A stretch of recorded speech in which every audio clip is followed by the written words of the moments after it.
What I'm going to talk to you about is, well, what you're going to get is a lecture that has the title Gripped by a Python. The Python's not going to come back into the lecture until just at the end, but let me quickly explain where the Python comes from. In Southeast Asia, it was, at least, relatively common for women to dance with a python. Often they were doing the dance for men, but the trick was, on stage, you had a woman doing a dance with a python. And the critical thing was, the half of the interest in the actual dance is to see whether she makes a mistake and the python gets a grip of her and kills her. Okay?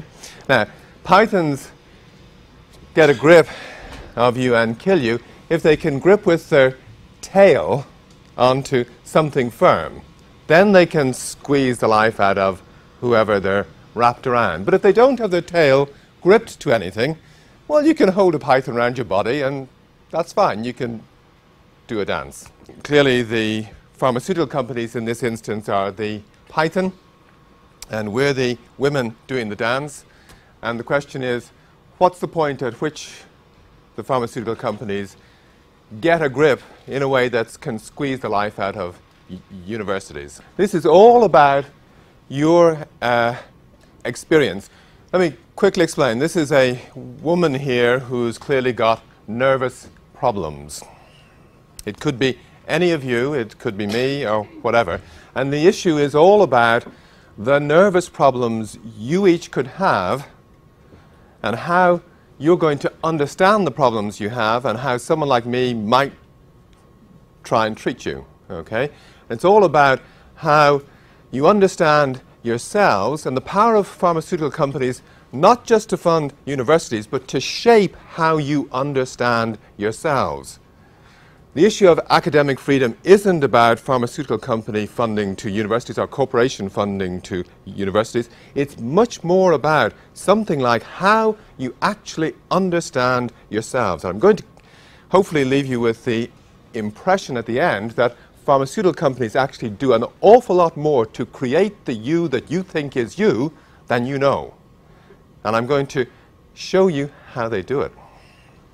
Right, so this is a woman who's clearly got nervous problems, and back in the last millennium, 1980 or thereabouts, it seemed obvious to women like this, and it seemed obvious to pharmaceutical companies, it seemed obvious to most of us, that the kind of nervous problems this woman has is anxiety. She's got nerves. She's not depressed. Nowadays, you think the common or garden nervous problem most of us have is that we've got a mood disorder, that we're clinically depressed if we're feeling wrong. This woman wasn't. Nobody thought back then, which is quite recently, that she could have been depressed. Here's a further advert. These are all adverts for drugs. This is a further woman who's got nervous problems, and this is the way this woman's nervous problems are being put over to all of us, okay?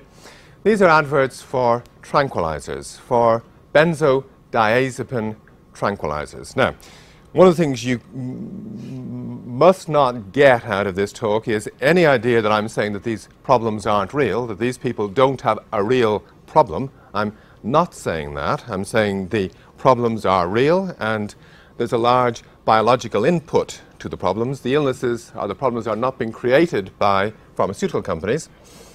And the second thing you shouldn't take out of this talk is that drugs can't be helpful. They can be helpful. That's not what the talk's actually about, okay? So, this is back around 1980, and women like this, it was obvious that for most of you, if you had a psychological problem, that this problem was a case of you being anxious, and we had wonderful treatments. We could talk to you, or we could give you pills like the benzodiazepines, Valium, and drugs like that. In 1980, the American Psychiatric Association created a thing which you may or may not have heard of called DSM-3, the Diagnostic and Statistical Manual, 3rd edition. And this reclassified the nervous problems, and in particular, it broke up what had been seen as, up till then, as the anxiety neuroses. DSM-3 wanted to get rid of the influence of Freud, neurosis was a Freudian term.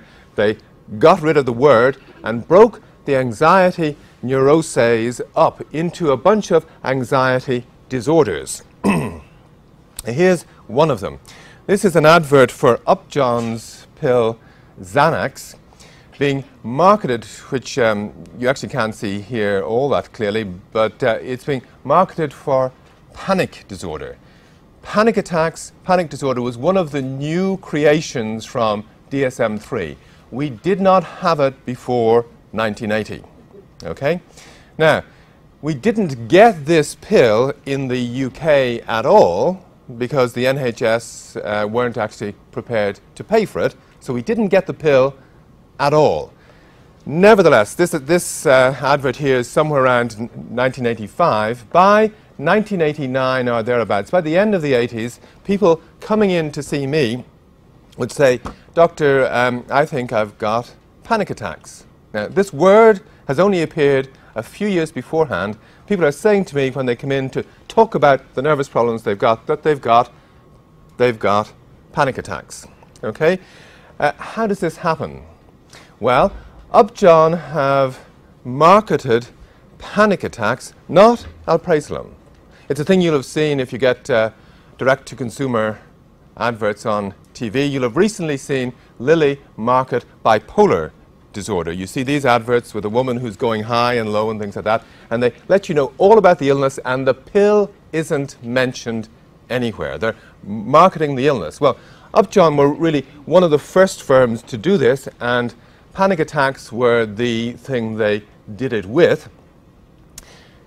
But how come in the UK, where I'm working, that people come in to me, where Upjohn really can't market panic attacks and say they're having panic attacks? Well, the people who make programs for BBC and Channel 4 in the UK are the people who edit the Observer and the Guardian and the Times and things like that. They hear about this new entity around the place. They hear about panic disorder. And they figure, well, we need to run articles on it. We need to make TV programs on it. And they make a TV program. And TV programs ran on the BBC, which said, this is what panic disorder is. And they said the right treatments for it are behavior therapy. They didn't mention pills at all. They didn't mention Upjohn's pill at all. Nevertheless, people in the street begin to start thinking about the nervous problems they've got in terms of panic attacks.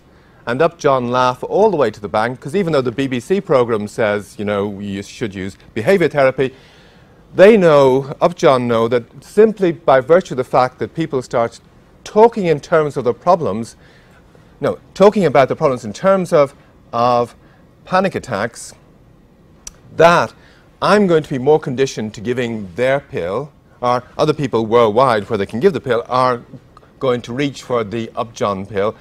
You're going to help me to see that you've got panic attacks. Either that, or I'm going to start persuading you that you've got panic attacks, because I'll have been brought by Upjohn to the Caribbean and to the Far East and brought to educational meetings, conferences and things like this, which will all just move me a little bit towards seeing the kinds of problems you've got in terms of panic attacks.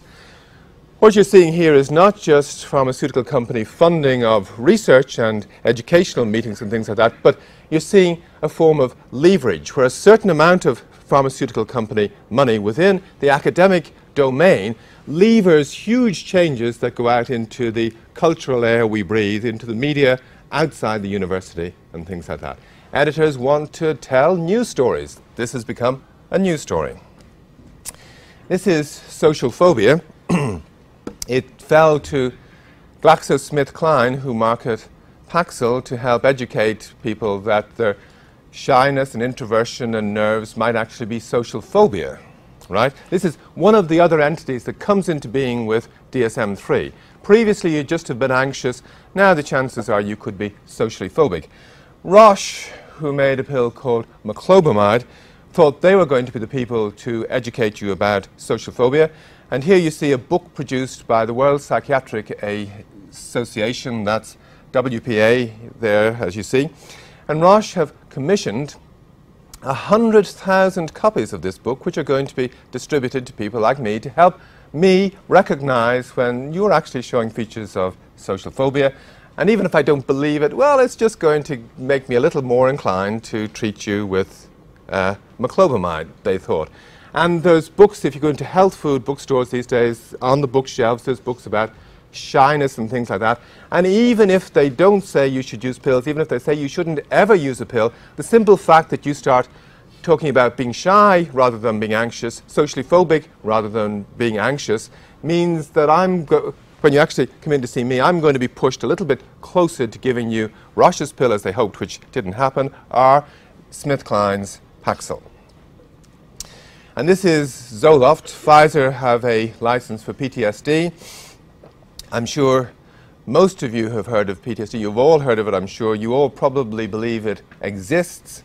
Well, I have to tell you there's an awful lot of people within psychiatry who don't think it exists. That, for instance, the director of the CNS division within the FDA back around 1998, before he left, just before Pfizer had actually applied for a license for Zoloft for PTSD, he didn't believe there was any such thing as PTSD. People could only be anxious or depressed. There's no such thing as PTSD as such.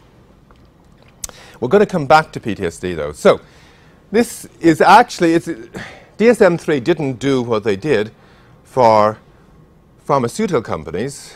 They didn't think about the pharmaceutical companies, but it just turns out that they carved out of the anxiety neurosis a bunch of discrete disorders which pharmaceutical companies could portray as each separate illnesses that they have magic bullets that can hit and knock out, okay?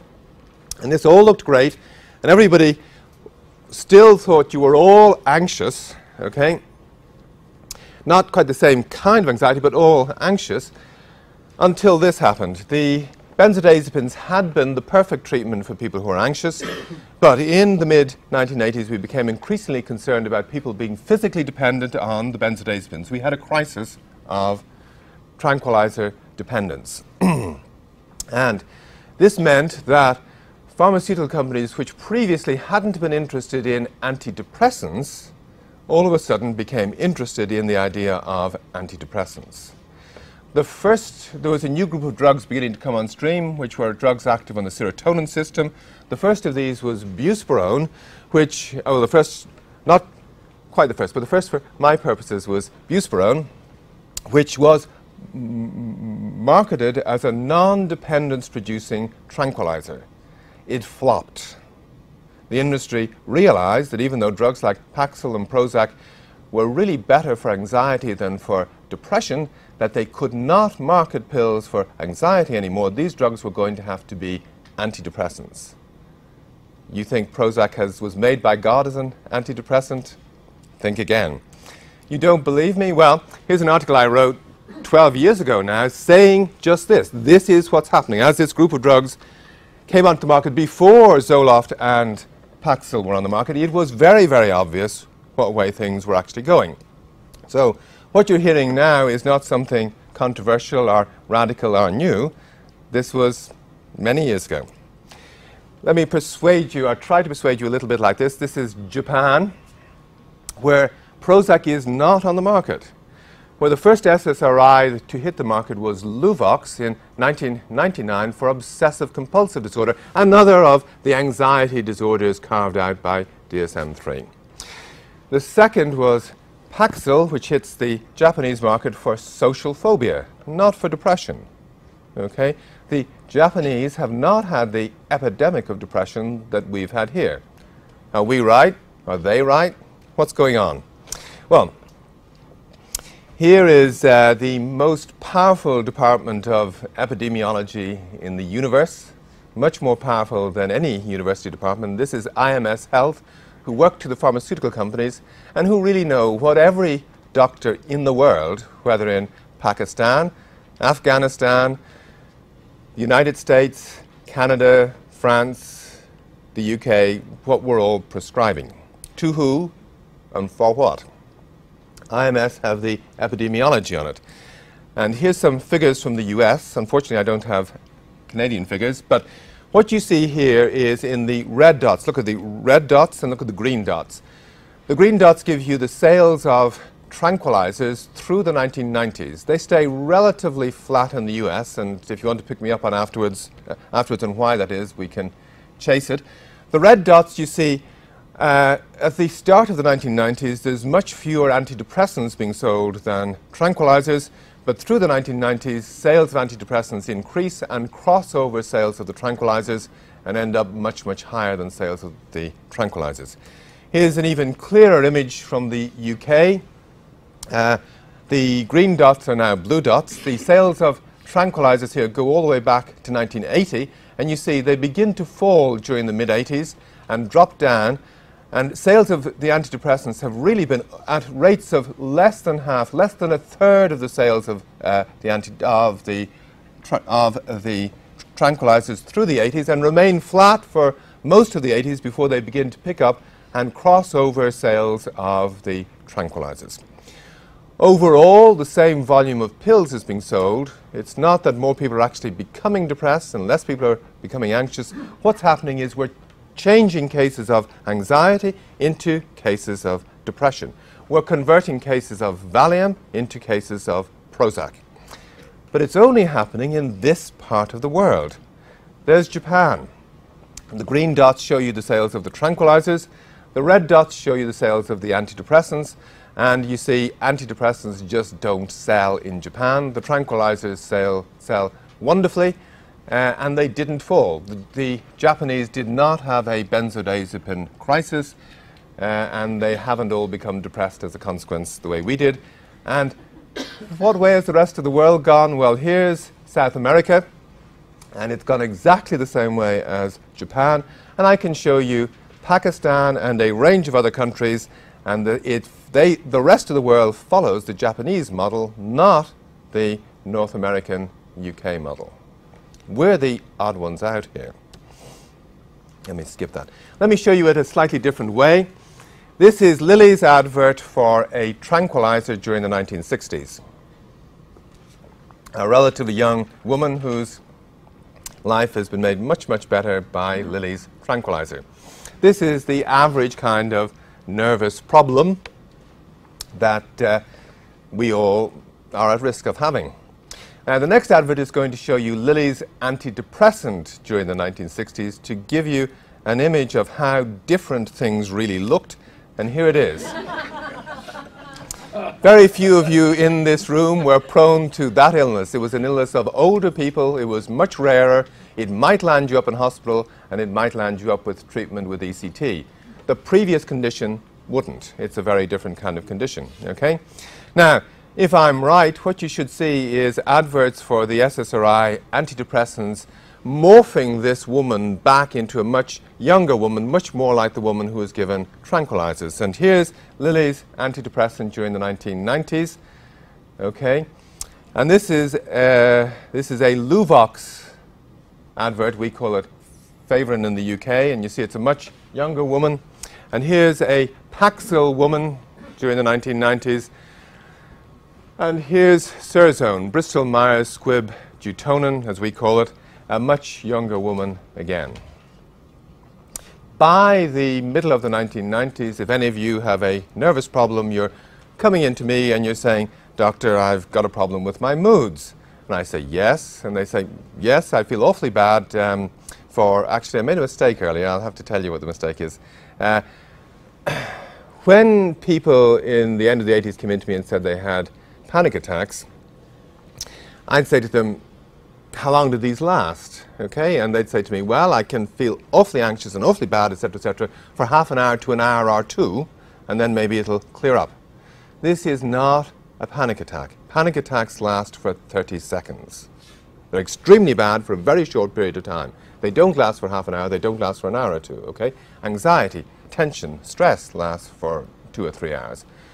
In the middle of the 90s, people come in to me and say, "Doctor, I'm feeling very, very bad. I feel I've got a mood disorder. I'm actually depressed." "How long are you depressed for?" "Well, I get depressed for an hour or 2 or 3. I feel really bad, and then it clears up.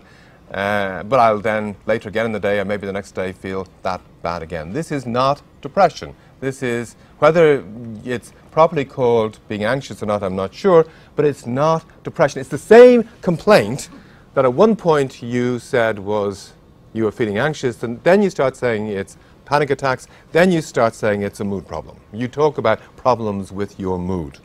Okay? The language, the way you understand yourself is being changed.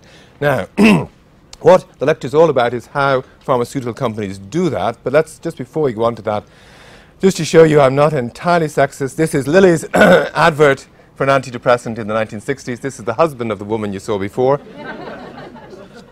It is, though, very, very hard to find adverts involving men.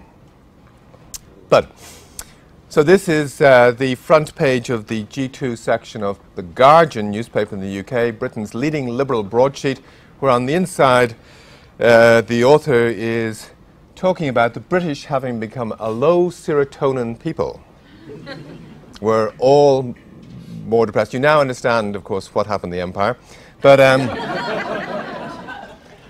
at the same time, the World Health Organization has come out and said depression is the second greatest source of disability on the planet. The response from psychiatry is not what's going on. I mean, if any other serious illness had come from nowhere in the 80s to being the second greatest source of disability on the planet, people would be asking what's going on. The response from psychiatry is, whoopee, we're the second most important people in medicine after the cardiologists, and we're going to pass them out soon. So it's really not the right response. No one is asking what's going on. We've moved into here the issues about how do pharmaceutical companies do it. Well, these are some of the ways in which they do it. In the UK, much less than here, you've had patient groups over here for a long time. And one of the concerns over here has been how patient groups have been infiltrated by pharmaceutical companies. In Europe, we've been much more hierarchical. The patient just did as they were told. But recently, even we have had patient groups set up during the 1990s, often set up de novo by pharmaceutical companies.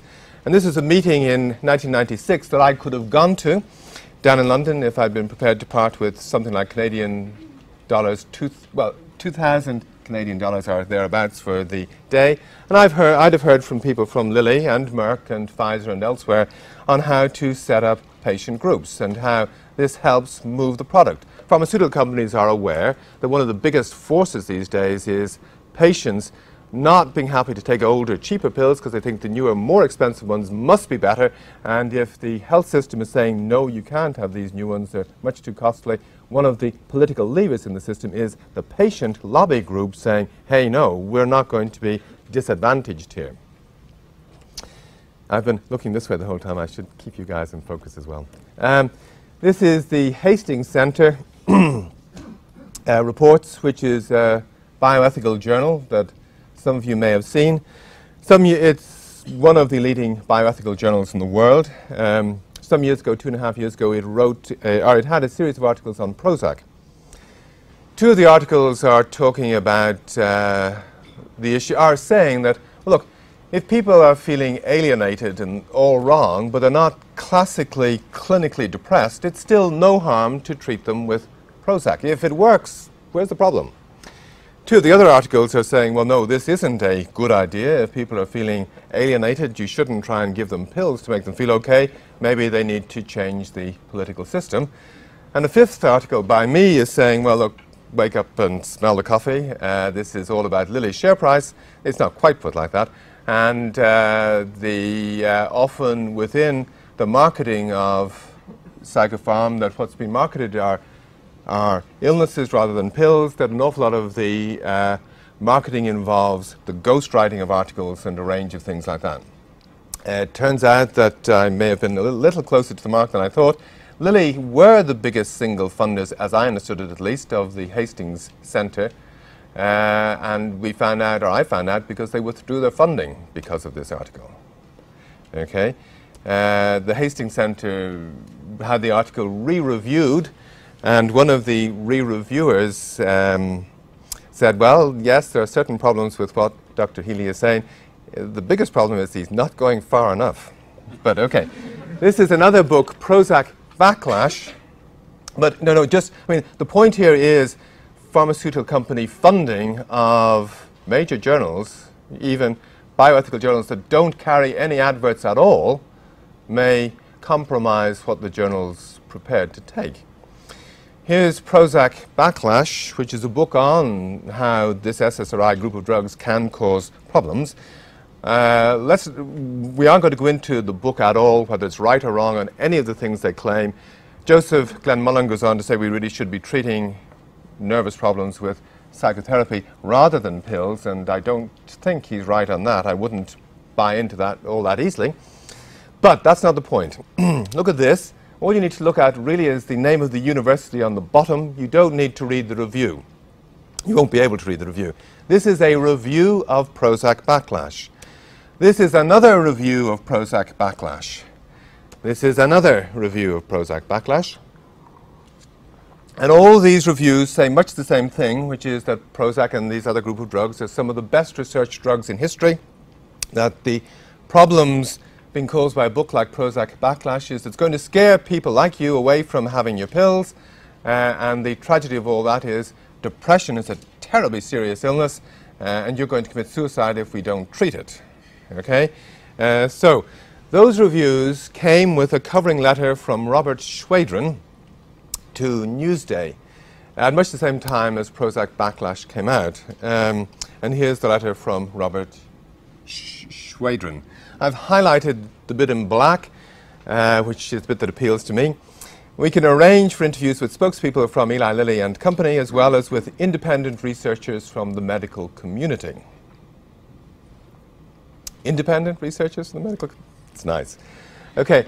The same set of reviews, for instance, went to the Boston Globe and a whole range of outlets across North America.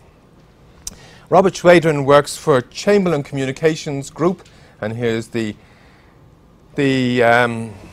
logo on the top bit of the letter that you've just seen. Chamberlain Communications were handling Lilly's PR in New York at the time. The letters that went to the Boston Globe came from Rasky Bearline, who were handling Lilly's PR in Boston.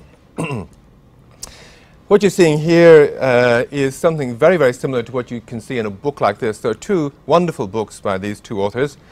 Their earlier book is called Toxic Sludge is Good for You. These are well worth reading, and they show how industry over the last 20 or 30 years has got into setting up consumer groups of one sort or the other who seem to, even though they're eco-consumer groups, think there may be certain benefits in having the toxic sludge dumped in their town. They don't really mind, okay? And how experts can be called out to refute the claims made by critics, how experts can review books, etc., etc. The pattern you're seeing here for pharmaceutical companies is a pattern that's very, very similar across a lot of corporate domains. Look at this. Dear David, I'm delighted you're able to participate in our satellite symposium. In order to reduce your workload to a minimum, we've had our ghostwriters produce the first draft based on your published work. Here it is. The draft that came through was surprisingly a very good Healy article. If I'd given a bunch of my articles to people who thought they knew the kinds of things I said and asked them to pick out the dud, the non-Healy article here, I think they wouldn't have picked this one out. This one looked like it was saying just the kind of things I say. So, but I had thought that I would, when I'd agreed to get involved in this particular symposium, I had known I'd be asked to write an article and had planned to write my own. So the company said, well, that's okay. And when I got the article to them, they said, well, this isn't too bad, you know, we're a bit surprised, but we don't really want to change it. But of course, on the other hand, we still need to bring across one or two points that were in the first article that went to you. Often what a company will do is there'll be a key phrase in there that just gets picked out and puts into the adverts, and it's referenced to Healy 1999 or whatever. Goodness only knows what the key bits were. I don't know. But anyway, they were keen to hang on to these key bits, and they said, we'll get someone else to author the original manuscript. Okay? So there's the article that I wrote, that I did write, sitting side by side in a journal with the article that I didn't write, and there's only one change that I can see, which is the name of the author. This is The Lancet in last year talking about how tainted has medicine become. And they do something unusual in that they finger the, well, they're concerned that the British Journal of Psychiatry has run an article on Wyatt's drug venlafaxine, Effexor to all of you, and they're concerned that the editor of the British Journal of Psychiatry has a consultancy with the company. Now, I think they missed the target completely, the Lancet. I think they're wrong. I think the British Journal of Psychiatry probably had good screening procedures in place to make sure that the editor's consultancy didn't play any part in the fact that this article was published. But this is, I mean, this is just in terms of recently there's been concern about all these issues, and this is one of the major editorials on the point. But let me show you. The article that appears, the Wyeth article that appears, is authored by a man called Michael Thace and 2 Wyeth authors. It underpins Wyatt's advertising campaign that you see here, which is that drugs like Prozac may get you better. Our drug gets you well. It pushes you beyond better to well. And in order to launch this message, really, Wyeth were holding a symposium about 2 years ago in Laguna Beach. And if you'd been asked along, you could have been flown there first class. You'd have had several $1,000s for your trouble and your time. And if you were participating, well, your article might have been written for you. So this is the writing agency, CMed, who are doing the writing here in Toronto. This is when I was almost a Canadian. And a colleague of mine, Richard Tranter, and I, when this came our way, we thought, well, rather than reject it out of hand, let's test the system. The covering letter says, please feel free to edit it in any way you choose. So we thought we'd edit it in 2 little ways. We'd put in a reference at the start to one of the drugs that was Wyatt's competitor, Remeron. And we'd mentioned their clinical trials, which give a very different message to the one that Wyeth wants to give. At the end, we said, look, also, you know, it isn't just about getting people from better to well. Some of these drugs may be the wrong drug for you completely. They may make you much worse, okay? So if that's the case, you know, we need to do more research to match you to the right drug for you. It was just very, very brief. Within 24 hours, we had a reply from CMed saying, you can't do this. What couldn't we do? Well, we couldn't mention Remeron, okay? This is what they were concerned about us mentioning. Now, finally, after the symposium, the next thing I heard about this article was it had gone to the journal. The copy that had gone to the journal came to me. It had been completely rewritten, okay? Now, I wasn't totally, or I wasn't unduly concerned about this, but I was concerned about 2 little bits. One was that our other virus had been removed from the system at this point, the issue about drugs making you worse. We had ended pretty well. Look, you know, drugs may make you worse, and if you read, if you saw the references we put in, it becomes clear that what we're saying is that in some cases these drugs may make you suicidal. Okay, and that's been changed to this has to be interpreted in terms of first do no harm. Any idea that the drugs may really make you worse is gone. And the other thing is the actual final bit has been altered to put in a thing that I wouldn't have been happy to put in. We had said further research is needed. Everybody says further research is always needed. You can't ever say no more research is needed. But further research is needed to map you to the right drug for you. And they've changed that. Yes, of course, further research is needed. But in the meantime, take venlafaxine. They know you won't take amitriptyline. It's one of these older drugs with terrible side effects, and no one will give you amitriptyline in a hurry these days. So really, this is the same as saying take venlafaxine, which I would much sooner prescribe you Prozac, and you know some of the problems I've had with Prozac, than I would venlafaxine. I don't give venlafaxine, okay? So I'd never have put this in, and I wanted it removed. This had all been changed by a university reviewer of all this, not by a pharmaceutical company, by a university person, and they didn't want to change it, so my name isn't on the article. It is all published. You're all very happy if you come to see someone like me for nervous problems, because you're all assured repeatedly on all sides by people like me that we are practicing evidence-based medicine. We only do things that are proven to work by clinical trials. The old idea about my hunch about what might work has been thrown out the window, and we're going by clinical trials. This is evidence-based medicine. Okay, well, look at this. This is teenage depression. Remember, Pfizer have 6 articles on sertraline in children. Newsweek half a year ago would have told you, what do you know, in the US there are 3 million teenagers and children, well, I think it's just teenagers who are depressed.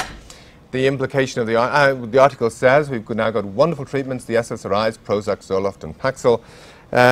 You know, we really need to pick kids up early and put them on treatment to make sure that they don't actually become depressed later in life, they don't become single women or single men or alcoholics or whatever. If we treat you properly, treat your depression okay, you'll grow up perfectly adjusted and you'll have a wonderful life, and we should be doing it.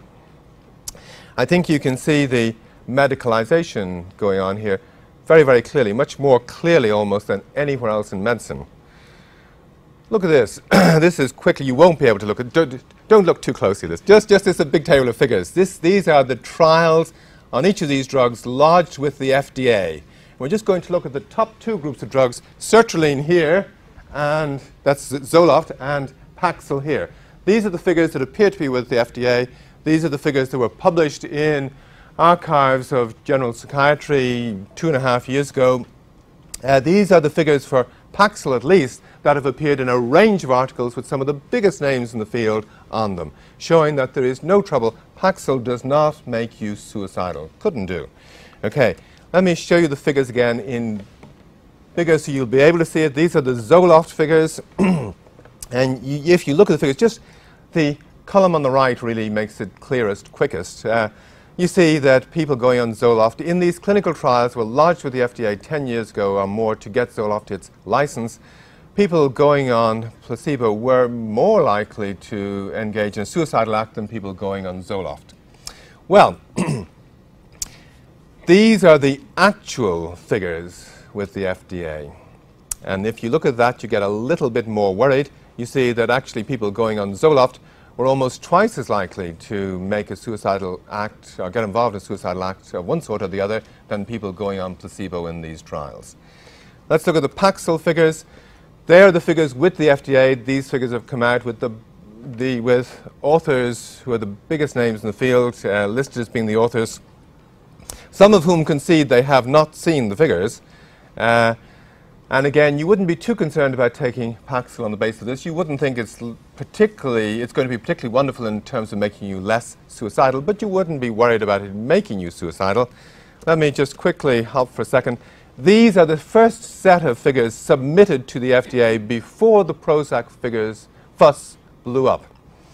And if you saw those figures as either a prescribing physician or a consumer taking Paxil, you would be very worried. It looks 9 times more likely to make you suicidal.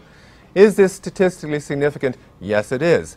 If you put all of the SSRIs together as a group that you saw on the previous table, and as I say, look at whether the suicides and suicidal acts actually happened on placebo as claimed or not, you get that SSRIs as a group are 2.5 times more likely to make you suicidal than placebo in these clinical trials.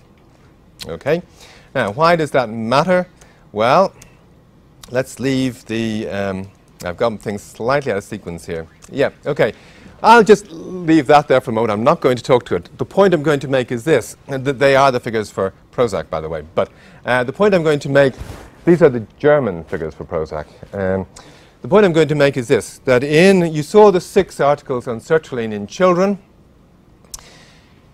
In the sertraline program in children, 6 children became suicidal on sertraline.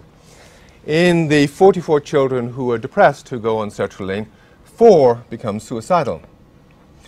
In the articles, the 6 articles that are written up, one of these articles appears in JAMA, as high-powered a journal as you can get. Very distinguished authorship line, and it refers to the fact that 1 child has become suicidal. There's a reason why it refers to it, but it's there. Okay, 1 child becomes suicidal. None of the other 5 articles mention anything about any children becoming suicidal. One of them, again a very high-powered article in a high-powered journal, says we are reporting the side effects that occurred at a 10% rate or more. Now, 4 out of 44 children becoming suicidal is a 9% rate. There has been no lie here. Nothing wrong has been said. Nothing's been distorted. But I think you can see that if none of the articles refer to this, and one of them even goes so far as to saying we're reporting the side effects that occurred at a 10% rate or more, that there is a serious issue here. Let me just skip this because we're going to run short on time. Okay, this comes to where the tail of the python grips the rock, and I got the image of python and a dancer from a colleague who had seen a woman dance with a python in Malaysia, and had found the whole thing extraordinary. He later heard that she had made a slip and that this woman was now dead. But if any of you came in with nervous problems to me, what might happen is I'd say, look, you know, hey, we're just going to do a clinical trial on this new drug. Would you be interested to get involved? Okay? You're in a very vulnerable kind of position. You depend on me to get you well, so you want to keep me happy, and you think saying no isn't the best way to start the relationship. And besides which, the newest drugs are always the best, aren't they? So maybe you stand a better chance with the latest, newest drug than you did with the older drugs. So many of you say yes. Not realizing that I probably wouldn't say yes if things were the other way around.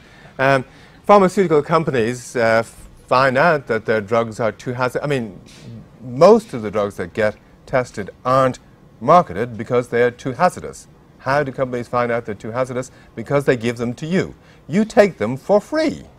They produce lethal hazards often, are pretty serious hazards. This is how companies find out that the drugs are too hazardous. You take them for free. Either that, or they find out about hazards which you may not necessarily be told about afterwards, and I may not be told about if I'm trying to treat you, as you see. You give up your personal information, your bodily fluids, you take these risks, you do it all for nothing. Pharmaceutical companies take the data and hold on to it all and call it theirs. They take out the best bits and market it back to all of us as science. It's not, by definition, science. It can't be. A selection of the data cannot be science. But we're all prepared, it seems, to go along with this at the moment. We're all prepared to say, yes, it is science. Let me just bring the point home. I skipped a bit. Sugar. I haven't gone on with all these slides. Don't worry. Look at this. These are the figures with the FDA for Lilly's antipsychotic Zyprexa. You see the blank spot on the right-hand side. This is published material. The blank spot on the right-hand side, these academic authors cannot find any figures for suicidal acts, which is a very serious problem. It's a very serious problem given that Zyprexa has, from the figures here, the highest suicide rate of any psychotropic drug in clinical trial history, but the suicidal act rate, no one who gives you Zyprexa or could give you Zyprexa has any idea what this rate is. I can't see how this drug can be given with informed consent to anyone. I can't see how anyone can take it with informed consent, given the absence of data on this board. And this is FDA data, okay? I've gone into the files, looked myself, it isn't there, I can't find it. I've written to Lilly, and they say, get lost. They don't just say that to me. Even the Minister for Health here couldn't get this data for any of you or for me. The company can hold on to it. They don't need to let anyone know about it. But this is the best-selling antipsychotic in North America and in the UK. How can it become the best-selling drug when the figures on what the hazards are just aren't there and can't be got? So there's where we were. This is, so that's the point at which companies get a grip on whatever it is they're going to get a grip that's going to strangle the life out of universities. It's when they're let hold on to your data. While they're let hold on to your data, that's the point at which they can begin to distort everything. I can live with the editor of every major journal having consultancies with all of the pharmaceutical companies. I can live with lots of articles in all our major journals being ghost-written. That's not the problem. The problem is whether there's a correspondence between what's written and the underlying raw data. The only way to know whether there is to make the underlying raw data available publicly. If it was available publicly, ghostwriters would be much more likely to write up an honest version of what the data show. They write better than many academics write. Okay? Let's put it like that. Okay?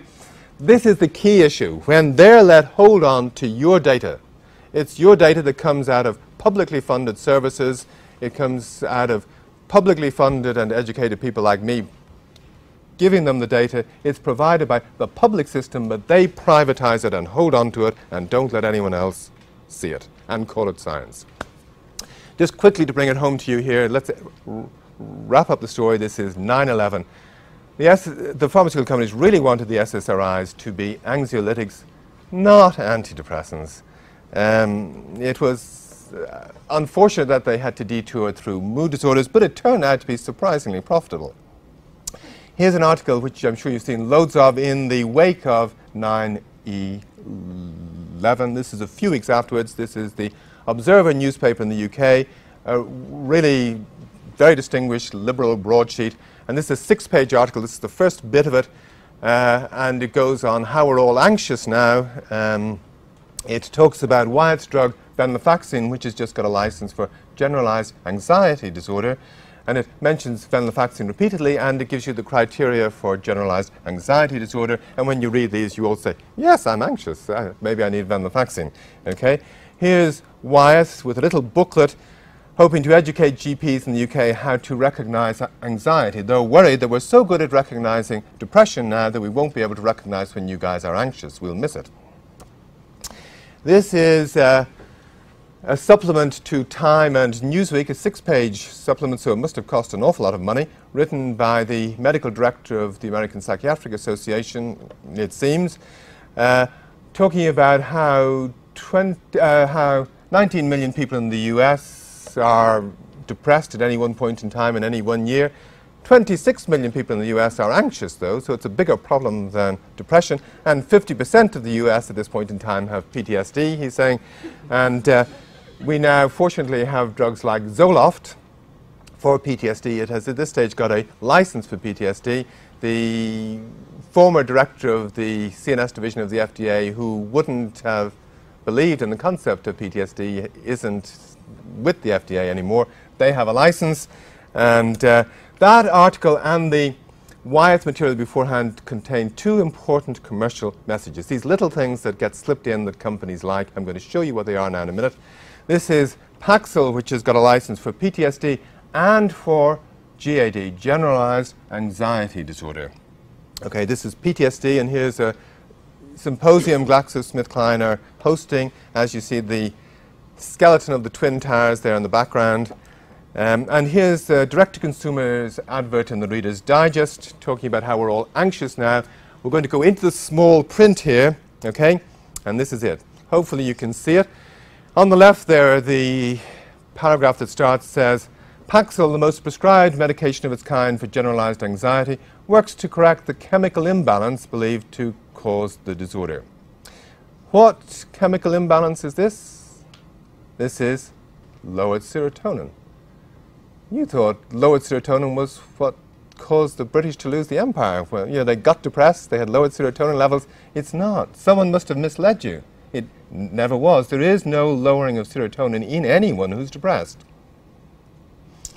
Lowered serotonin here, chemical imbalance is being linked to anxiety. And over on the right-hand side it says, talk to your doctor about non-habit-forming Paxil today. The other way, the Zoloft and the Fexer articles say just the same thing about these drugs work to correct the chemical imbalance, the lowered serotonin. Okay, and but they don't all say it in quite this way of talk to your doctor about non-habit-forming Paxil today. The other way it's put by all the companies is you can treat anxiety in 2 ways. You can use benzodiazepines or you can use venlafaxine, Zoloft, Paxil. Benzodiazepines cause dependence, full stop, and the text moves on. You're left with the implication that Paxil and Zoloft and Effexor don't. But this is 5 or 6 years ago. It's an ad for Prozac. Prozac were running adverts advertising the dependence-producing properties of Paxil. Not only that, GlaxoSmithKline had done healthy volunteer work with Paxil before it was launched in the middle of the 80s, showing that healthy volunteers show withdrawal problems from this drug. Okay, so they knew a long time back that it causes very similar problems to the benzodiazepines. I had thought by this stage we'd have a new post-SSRI group of drugs on the market, and they were going to be marketed to all of you as anxiolytics. Once we dropped the tranquilizer word, it would be safe. You wouldn't make the connection to Valium and things like that. Just call them anxiolytics and we're okay. Well, here's an advert for Paxil. The SSRIs are now becoming anxiolytic antidepressants. In the wake of 9/11, in the course of a year, the SSRI companies spent approximately $100 million on marketing in the US, more than Nike and Reebok and the other companies, persuading you and me, well, not us over in the UK, that we're anxious. I mean, we don't need to be persuaded in the UK, as you know. Once the US goes one way, shortly afterwards we follow. So we will all become anxious too, okay, even if the adverts don't run in the UK. This is from a US journal. We're going to go into the small text. At the start, you heard the woman, she talked and you listened. Now you can empower her with Paxil, not just treat her. Generalized anxiety disorder patients may suffer for up to 10 years before diagnosis and treatment. Why would they suffer for 10 years before diagnosis and treatment? Because someone has gone and diagnosed them as depressed. That's why. Is this campaign going to make a difference to how you understand yourselves? Yes, it is. It's going to reshape your idea of you. $100 million is going to go a long way, believe me. Are these drugs safe for children? Well, the problem is not all pharmaceutical companies in terms of the drugs. Well, I said to the start, the illnesses are real, the drugs may help, and there's something about us as well which wants these drugs. People are concerned about the increasing number of drugs that are being given to children, but it's often parents bringing children and asking for drug treatments even before the drugs got indications in recent years. So there is an issue about us seeking out these treatments as well. Pharmaceutical companies are shaping a market force that comes from us. Okay? It's not as though they create these things out of the blue. They're working on our needs. Hopefully I've shown you some ways in which they can mold our needs and what the consequences can be for universities and others. Thank you. Support Ontario's public television. Donate at tvo.org.